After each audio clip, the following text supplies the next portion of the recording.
আজকে শেয়ার করব চিকেন কষা তৈরির একটা সহজ রেসিপি। আমরা কম বেশি সবাই বাড়িতে বিভিন্ন রকমভাবে চিকেন কষার রেসিপিটা বানিয়ে থাকি, তবে আজকে যেভাবে আমি বানালাম সেই রেসিপিটা আপনাদের শেয়ার করছি। ভীষণ সহজ আর কোনো রকম ম্যারিনেশনের ঝামেলা ছাড়াই চটজলদি কিন্তু রেসিপিটা তৈরি হয়ে যায়। আর এখানে কোনো খাটনি নেই, আর তাছাড়া ঘরের বেসিক উপকরণ ইউজ করেই কিন্তু রেসিপিটা যে কোনো সময় একবার বাড়িতে বানিয়ে নেওয়া যেতেই পারে। তো এখানে আমি মিক্সিং জারের মধ্যে একটা মশলা পেস্ট বানিয়ে নেব। সেই জন্য দিয়ে দিচ্ছি একটা মাঝারি সাইজের টমেটো, এক মুঠো ধনেপাতা, কাঁচা লঙ্কা, আদা, রসুন, আর দিয়ে দেবো ক্যাপসিকাম। আমি এখানে একটা মাঝারি সাইজের ক্যাপসিকামের আধখানা অ্যাড করেছি, আর একটা মাঝারি সাইজের পেঁয়াজ এর মধ্যে দিয়ে সমস্ত কিছুর একটা ফাইন পেস্ট বানিয়ে নেব। জল দরকার পড়বে না, যদি প্রয়োজন হয় খুব সামান্য জল অ্যাড করতে হবে। এবারে যে পাত্রে চিকেন রান্না করব, তো এখানে আমি একটা কড়াইয়ে চিকেনটা রান্না করছি। প্রায় 500 গ্রাম চিকেন নিয়ে নিয়েছি, ভালো করে পরিষ্কার করে ধুয়ে এক্সট্রা জলটা ঝরিয়ে নিয়েছিলাম।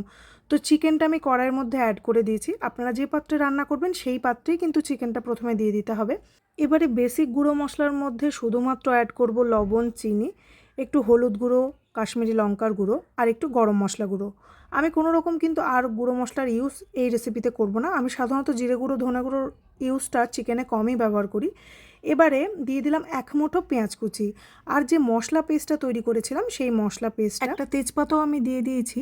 আর বলে রাখা ভালো, ক্যাপসিকামটা কিন্তু মশলা পেস্টে একদম মাস্ট, কোনোভাবে এটাকে স্কিপ করা যাবে না। আর দিয়ে দেবো বেশ খানিকটা সর্ষের তেল। আমি এখানে মেজারিং কাপের 1/3 কাপ তেল অ্যাড করেছি, চাইলে রিফাইন তেলও অ্যাড করতে পারেন। সর্ষের তেল দিয়ে সমস্ত কিছুকে খুব ভালো করে মাখিয়ে নিয়ে আমি কিন্তু তখনই গ্যাস অন করে কড়াইটাকে বসিয়ে দিয়ে প্রথমে মিডিয়াম টু হাই ফ্লেমে ভালো করে একবার কড়াইটাকে গরম করে চিকেনটাকে ফুটিয়ে নিতে হবে।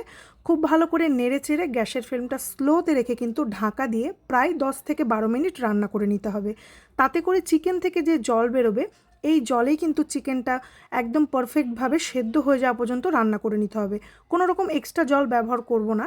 ভালো করে ঢাকা চাপা দিয়ে একদম জল শুকিয়ে তেলটা উপরে বেরিয়ে আসা পর্যন্ত রান্না করে নিলেই কিন্তু চিকেন কষা তৈরির সহজ রেসিপিটা তৈরি হয়ে যাবে। চাইলে ওপরে একটু ধনেপাতা কুচি অ্যাড করা যেতে পারে। আমি বেশ কয়েকটা চেরা কাঁচা লঙ্কা দিয়ে সার্ভ করছি। ভীষণ সুস্বাদু হয় খেতে এটা।